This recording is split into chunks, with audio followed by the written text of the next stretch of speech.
Some people think they're the victims of other people's behavior, but in actuality, we have control over how people treat us. Welcome to Learn With Us, brought to you by 303andU. We are a team of 4 non-financial advisors who are exploring a revolutionary new financial approach that goes beyond money to prioritize your emotional, mental, and spiritual well-being. Through weekly meetings and engaging podcasts, we strive to help you improve all aspects of your well-being as well as ours. Come join us on this journey of growth and self-improvement because at 303andU, we believe true wealth extends beyond dollars and cents. Happy learning! Hello everybody and welcome back to Learn With Us. Today we're going over Chapter 5, Influences, in the book The Compound Effect by Darren Hardy. How's everybody doing? Well, I'm doing pretty good. Not too bad myself. I didn't ask you. You usually do, so I'm just used to it.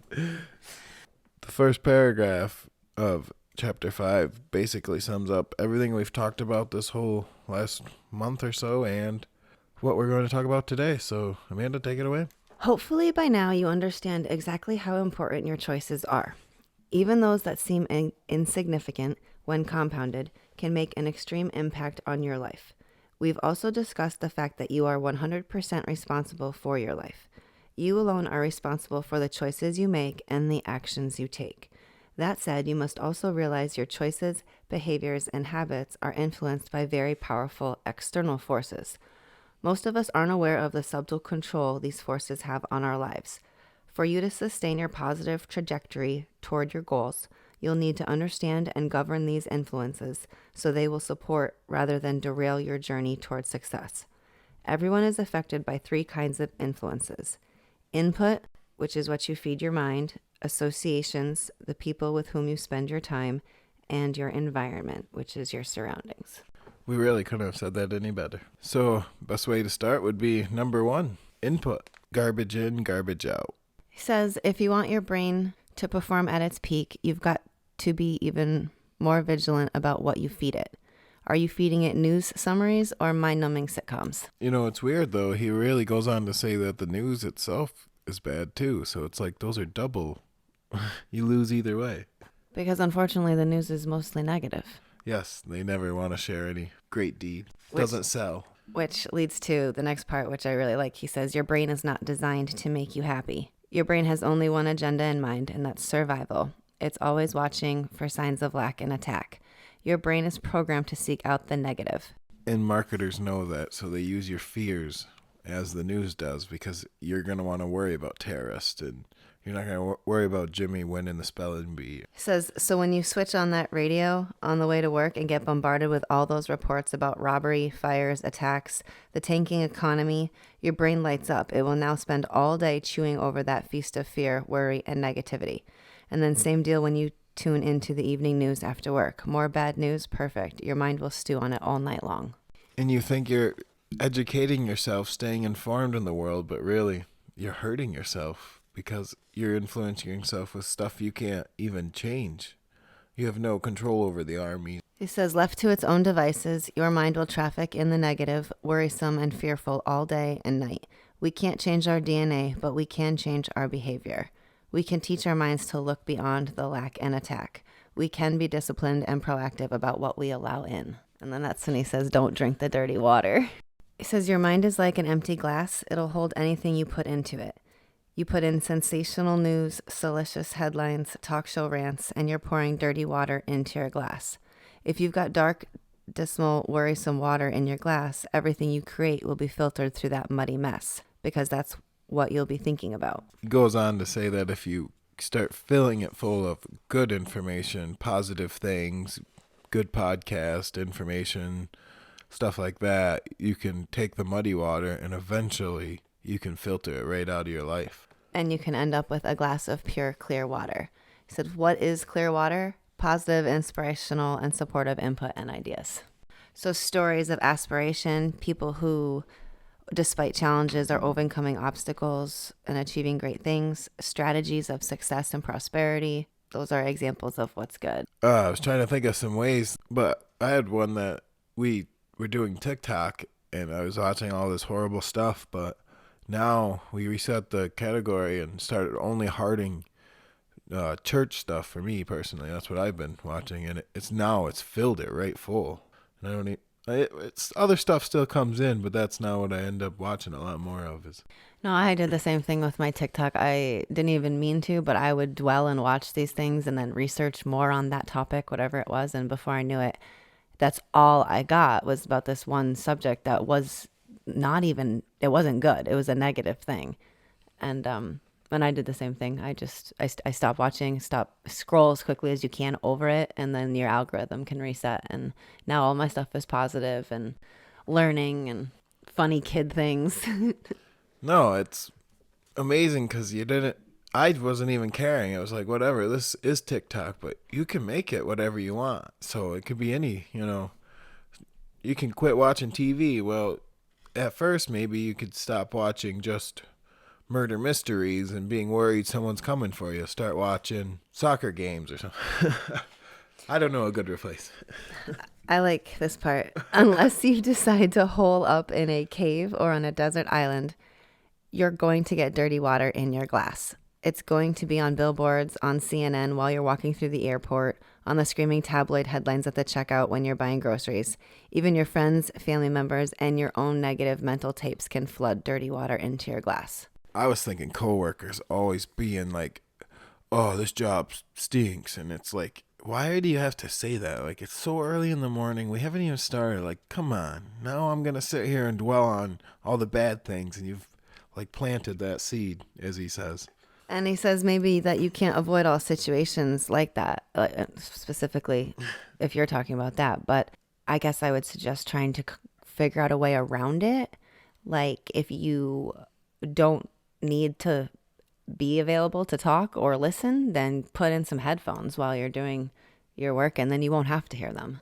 That's what he was saying, though. It's hard not to. You're like, you hear them talking, you're going to eavesdrop a little, and you're like, yeah, they're not even talking to you, and they still plant that seed just from you listening. The author talks about how he didn't really grow up with TV.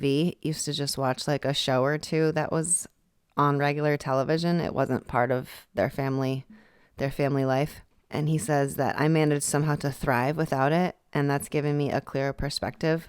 When I watch an occasional program, sure, I'll laugh along with the sitcom, but afterwards I feel the same as if I just ate fast food, bloated and malnourished. And I can't get over how commercials prey on our psychology, our fears, pains, needs, and weaknesses. If I walked through life thinking that I am not enough just as I am, and that I need to buy this and that and the other thing to be okay, how can I expect to create any amazing results? We were talking about this before the podcast, but I was thinking about Hulu, how I pay a little extra for commercial free. And, that was more just because I hate commercials, but I wondered if that's almost a good thing now because you can get away from all that. And I don't see commercials tell me I need to buy the newest and latest. So I wonder how much money we've saved from not being influenced by some sort of product. When was this book written? Copyright first one, 2010, I think. Oh, wow. First edition. Yeah, 2010. That's almost 14 years ago. Oh, Not that long ago. The reason why I wanted to know how long. So it's been 14 years since he made this estimated observation. Says the average American watches 4.7 hours of TV a day. It's almost 33 hours per week. And it's the equivalent of watching TV for 2 solid months out of every 12. And people wonder why they can't get ahead in life. And I just want to point out that in 2010, there was no TikTok. or phone usage was probably a lot down. You guys didn't even think about. Right. You had to pay for your data. There was no unlimited scrolling everywhere you were. So I guarantee it's probably people probably have double that amount of screen time. Can you imagine? So even if it's even one more month, that's 3 months out of the year. 4 potentially. And you wonder why you can't. I wonder why I can't get ahead, or why I never have. That's No, a lot of wasted I time. don't even, I'm literally speechless. That's a lot of wasted time. So how do you fix all this? Well, he says, put yourself on a media diet. The media thrives on taking us hostage. The media has always used shocking and sensational headlines to draw attention. But today, instead of 3 news, TV, and radio networks, there are hundreds running 24/7. Instead of a few newspapers, there are endless portals reaching us from our computers to our phones. And as we were literally just talking about, he's not talking about TikTok news where you have thousands of people with no education, no nothing, giving opinions with making it look real. Yeah, he's just talking about the real, like big news channels and newspapers. Yeah, produced, like TV Yeah. versions. Says they find a dozen or so of the most heinous, scandalous, criminal, murderous, bleak, and horrid things that happen in the world each day. And then they parade them through our papers, news channels, and the web over and over. Meanwhile, during the same 24-hour period, millions of wonderful, beautiful, incredible things have happened. Yet we hear very little about them. In being wired to seek out the negative, we create and demand for more and more. How could the positive news stories ever hope to compete with those ratings or advertising dollars? That's so sad. Yeah. Thinking about doing our financial journey, we've realized that money is very scary and it has way too much power. So they would rather tell you all these horrible things so you'll watch it than ever give you some cool information to make you excited every day, because that doesn't sell. No, they won't make money off that. That's horrible. It says the great danger of the media is that it gives us a very perverted view of the world. Because the focus and the repetition of messaging is on the negative, that's what our minds start believing. This warped and narrow view of what's not working has a severe influence on your creative potential. It can be crippling. Beyond. So he leads into my personal junk filter. I really liked his enroll in Drive Time U because I watched this TikTok one time and it really opened my eyes. There's a guy working for a lawnmower company and he's sitting on a lawnmower and he goes, if you work for a company like this where you have the option to listen to books instead of music and you spend all your time listening to music, well, he used some bad language, but you are really wasteful, basically is what he said. And it really opened my eyes. I'm like, wow, because I could be at work, I'm watching all these movies and stuff just to distract myself while I'm there. But if I was watching courses and stuff, I mean, I learned how to start a podcast because of watching stuff at work. Like, that's real. So Drive Time U is something you should do, is dedicate time to yourself to listen to nothing but good stuff to influence you. It says the average American drives 12,000 miles a year. That's 300 hours of flushing potential right there. You could turn your car into a mobile classroom. Mobile classroom. Love it. Using the time you're currently wasting by listening to Drive Time Radio, you could obtain the equivalent of a PhD in leadership, sales success, wealth building, relationship excellence, or whatever course you choose. I 100% believe that. No, it's just amazing. The next one is associations. Who's influencing you? Wow, he uses that really cheesy quote, birds of a feather flock together. The people with whom you habitually associate are called your reference group.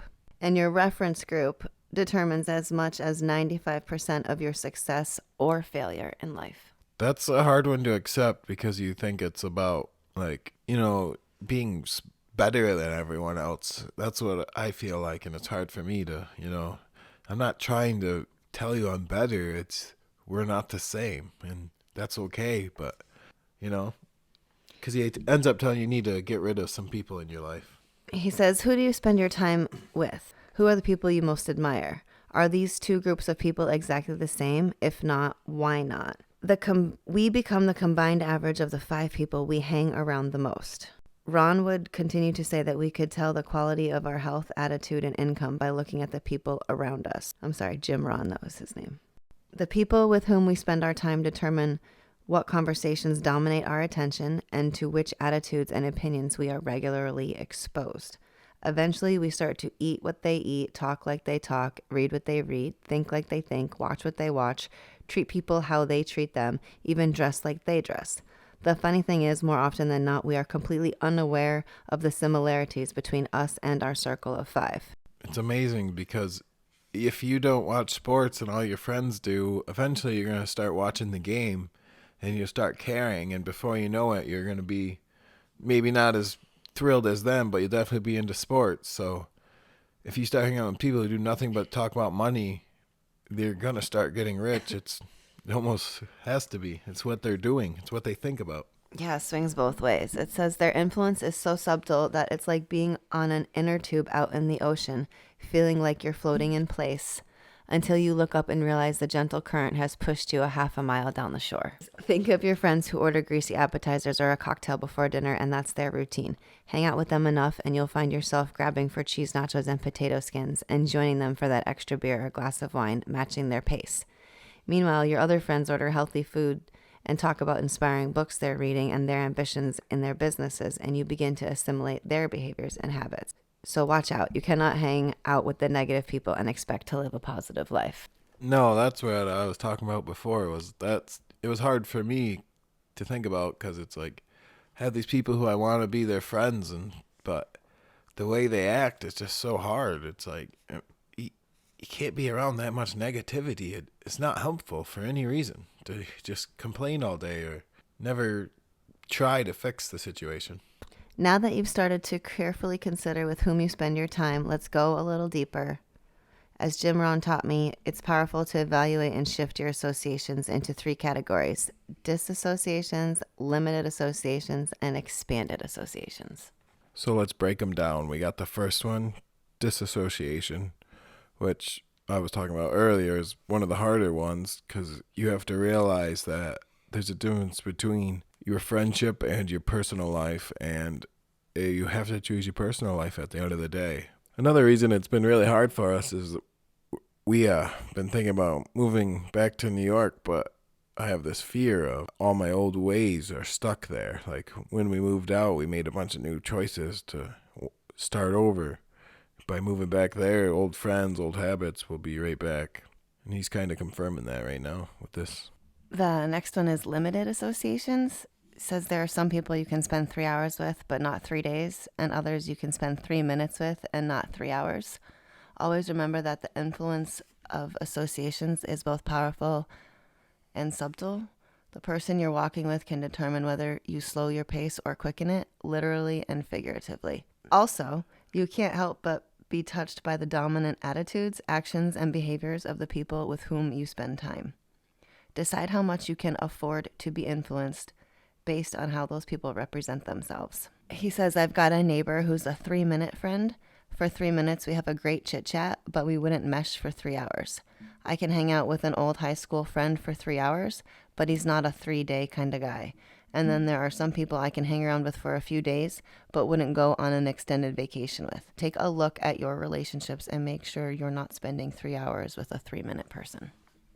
That's pretty funny. I feel like our neighbor there across the road, every time I see him, we have really good, like 5-minute conversations. Maybe even be like a half an hour to an hour. And then we won't talk again for about 4 months. Next is the expanded association. So while you're sitting there going through your friends list and you realize which ones you do want to spend the most time with because their lifestyle is most in line with the one you wish to have, then you start focusing on them. He says in the book, if you don't have, not that I don't want to say if you don't have, but if you don't have a lot of positive influences in your life or people with desires, goals, dreams to help you get on that same path, then you need to search and seek them out. You could join an organization, a business club. You could join a gym. Fitness is usually a good baseline to start a positive relationship on, getting healthy. One thing I've realized from having this podcast is that we aren't so different than many other people with our thoughts, and like I'll start talking to them and they've already started the research. They've been down the same road. And I'm like, oh, heck yeah, you should come join us. And they're like, oh, no way. I've been looking for a group. Yeah. And if you can't get out, says you may be busy at home with small children or caretaking of your aging parents, working long hours with people whom you have little in common. You too can have almost any mentor you want if he or she has gathered their best thoughts, stories, and ideas into books, CDs, DVDs, and podcasts. You have an unlimited bounty from which to draw, so take advantage of it. Yeah, that's amazing. The next step is find a peak performance partner, someone as equally committed to study and personal growth as you. This person should be someone you trust, someone bold enough to tell you what they really think about you, your attitudes, and your performance. It could be that This person is a longtime friend, but he or she may be someone who doesn't know you well at all. The point is to get and give an unbiased, honest, and outside perspective. He tells a good story about him and his friend, how they call every week and they tell them all their goals, and then the next week they tell them which ones they got done, which ones they didn't. And he got to the point where he was showing up every week and, I don't really have anything. I don't have anything. And his friend's like, if you come to me next week like this, you're only offending me. Like, I found that really cool. His friend takes it that serious. He's like, this isn't a joke to me. Like, you better come to the table with something to improve every time. Yeah, he said, let this be the last week that you don't come to the table with an aha moment. Don't shortchange me, he said. In reality, I was shortchanging myself by not identifying one thing memorable enough to share. No, and it's really that simple. Just someone to talk to make it real. I feel like we said that before. Was it last week or the week before, where you had to have a little competition? And that's where it kind of is like a healthy competition, because you're telling your friend and then you got to keep those goals or someone's watching you. The author says, I have a serious challenge for you if you're up for it. If you want real feedback, find someone who cares enough about you to be brutally honest with you and ask them these questions. How do I show up to you? What do you think my strengths are? In what areas do you think I can improve? Where do you think I sabotage myself? What's one thing I can stop doing that would benefit me the most? And what's the one thing I should start doing? That's a powerful thing, I feel like. You almost need to answer it yourself and then have your friend do it and then see how, it lines up. And you certainly need to be open-minded if you're going to attempt to do something like that. No, you'd never talk to them again after they point out your flaws. If you're easily offended and going to get butthurt over every little thing, then it's probably not a good idea for you to do that. It kind of goes along with the next part with investing into the mentorship, though. You need to have someone who's motivating you, keeping you real, but the mentorship's the next step, where it's someone who you want to be like, and you almost know you can't. Like, they push you even further than your friend can keep up on your level, but this guy's like even beyond that. There is an article in Success from September 2008. John Wooden reinforces the point about mentors. He says, an individual needs to be open to being mentored. It is our responsibility to be willing to allow our lives and our minds to be touched, molded, and strengthened by the people who surround us. As we've just learned from everything else. Another idea is to develop your own personal board of advisors. The author's hand-selected a dozen people, which he uses once a week. He reaches out to a few of them, goes over ideas and what. But I like the last quote of this part. It says, never ask advice of someone with whom you wouldn't want to trade places with. That goes with what we say every week, where you need to not ask your uncle who's poor money advice, because he's just going to make you end up where he is. So he goes on to say, additionally, when you're creating an environment to support your goals, remember that you get in life what you tolerate. This is true in every area of your life, particularly within your relationships with family, friends, and colleagues. To end this up, we're going to do a little paragraph that we thought was perfect to sum up. It's just the last couple bits of the chapter, but it's kind of, I don't really want to put it in my own words because I like the way that the author writes it. Says, if you tolerate disrespect, you will be disrespected. If you tolerate people being late and making you wait, people will show up late for you. If you tolerate being underpaid and overworked, that will continue for you. If you tolerate your body being overweight, tired, and perpetually sick, it will be. It's amazing how life will organize around the standards you set for yourself. Some people think they're the victims of other people's behavior, but in actuality, we have control over how people treat us. Protect your emotional, mental, and physical space so that you can live with peace rather than in the chaos and stress the world will hurl upon you. That sounds like our intro. So it must be we're working on the right things. Says, if you want to foster a disciplined routine of rhythms and consistency so that the big motivation not only pays a visit to your house but moves in, you have to be sure your environment is welcoming and supportive of you becoming, doing, and performing at world-class levels. And while we're on the topic of world-class, in the next chapter, I want to help you take everything you've learned this far and give you the secret to now accelerating your results. Getting greater results with only a little more effort may feel a little like cheating, like an unfair advantage. But who said that life was fair? That does it for all my notes. You got anything else? No, technically those were my notes. Well, we'll be back next week to finally finish this up. Yeah, the book should be done next week. Come back for part 6 and the conclusion. Hope to see everybody then. Have a nice week. Bye. Thank you for joining us this week. We hope you've enjoyed our discussion and found it both informative and entertaining. Please stay connected with us and continue the conversation on our social media. You can follow us on Twitter, Facebook, YouTube, and TikTok. You can also catch us on most podcast platforms and catch up on previous episodes. If you have any suggestions or topics you'd like us to explore in the future, we'd love to hear from you, and you can reach out to us via email at 303nu@gmail.com. Don't forget to leave us a review and share the podcast with your friends and family if you've enjoyed what you've heard.